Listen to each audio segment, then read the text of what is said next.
Did you have that kid in your class? The one who never studied yet somehow aced every test? Did you envy them? Maybe even resent them? Well, I was that kid. And would it surprise you to hear I've fallen short because of it? To help you understand why, let me take you back. I never had to struggle early on. Thanks to my mother passion teaching me before I even sat in school, I could scan passages and ace tests without effort. It felt easy, so I never built the habit of working for something, and I assumed my learning journey would always be this smooth. But why was I able to pass the test without studying? Probably because I already knew the information. So was I really that naturally smart? Looking back, I'm not so sure. Everything changed when I picked up the Kira. My fingers fumbled, chords morphed into a noise, and each misplayed note screamed harsh truth. I wasn't enough. Frustration consumed me, and I abandoned the guitar for 2 years. When I finally tried again, I of course failed at first. My old knowledge wasn't enough, but I still wanted instant success.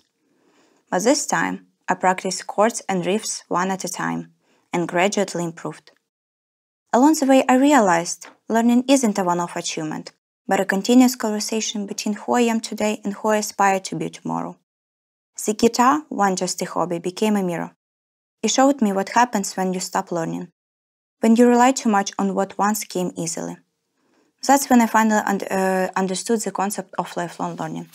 Not just improving a skill, but staying curious, humble, and open, especially in the world that doesn't slow down. It hit me. Learning isn't optional, it's survival.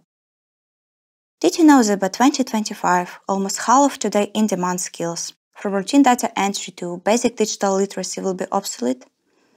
This is happening because formal education can't keep pace with our world and the evolving technology. Think about how AI is changing factors overnight, or how new programming languages and platforms are imagined every year, demanding entirely new skill sets. Every 5-7 years, entire industries change, and the skills you thought you needed just become irrelevant. But most people still rely on what they learned years ago, without realizing it might be out of date. This will only make skill gaps worse and widen inequality, as people without high-quality training will fall even further behind. We're already seeing the impact, and it could hit your next internship, first part-time job, or even your campus projects. Imagine you are getting ready for a summer internship, and then you find out the company has automated all the tasks you learned. If you don't pick up new digital skills, you might not even get the chance to prove yourself. And if you don't act now, the future will be even tougher. As automation sweeps in, entry-level roles shrink. And without new skills, you will find fewer doors open in the fields you want. If you don't keep learning, you might find one day that the fields you wanted to work in are no longer there. What matters now is how well you can learn and adapt, not your grades or test scores. The real question is not, will the world change, but will you be ready to change with it? And here's the kicker. Change is happening faster than ever, and most people don't even realize it until it's too late. So ask yourself, when was the last time something totally new was learned by me? Am I keeping up or lagging behind? This is not just about the future, it's already happening. Will you be ready? Or will you wake up one day and realize you've completely lost touch with the world? So I think we've pinpointed the problem. Today's world moves faster than formal education. So relying on past wins and natural talent is insufficient. But don't worry, you are not powerless. This is not about reinventing yourself. It's more like adding a few new tools to your toolbox. Here's a pretty conscious mind map I created. And I know it can be overwhelming to look at it and understand nothing, so I made 2 practical steps for you to try first. So you can start by setting aside around an hour per week for on-demand learning. This could be a short course on Coursera, edX, or LinkedIn Learning. Or you can try articles, Harvard Business Review, Wired, or Nature, anything you like. These micro-sessions will refresh your knowledge without overwhelming your schedule. If you're a teenager and not sure of what you want to do after leaving school, try different on-demand skills. For example, try graphic design for 1 week and game development for another.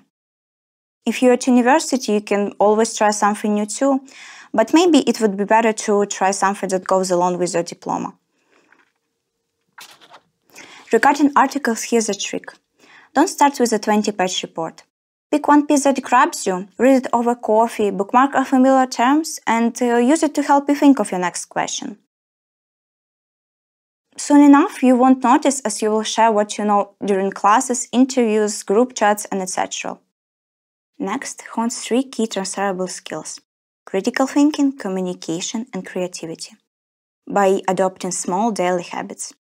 For example, when you read a bold claim online, best to verify it. That is critical thinking action. Then you can try transforming a mundane task into a mini creative challenge, such as organizing your workspace and etc. And finally, share one idea every day. You can summarize it to your friend, you can share it in a group chat, or you can talk it out loud. Here's the proof that it indeed works. These small acts train your mind to analyze, ideate, and articulate. By the way, IDEO uses design thinking, which is a mix of the three, to tackle problems. Plus, lifelong learners are more likely to stay employed, and regular intellectual challenges boost brain health as we age. By incorporating these 2 habits, structured learning and daily skill building, into your routine, you will transform the abstract idea of staying relevant into a series of doable, empowering steps. In the age of relentless innovation, your education is a lifelong journey. To stay up to date, you should read every day, go to seminars, and use new technologies. How surprising. Remember, lifelong learning is not an option, it's a necessity. It's how you stay in tune. Without it, falling behind isn't a possibility, it's inevitable.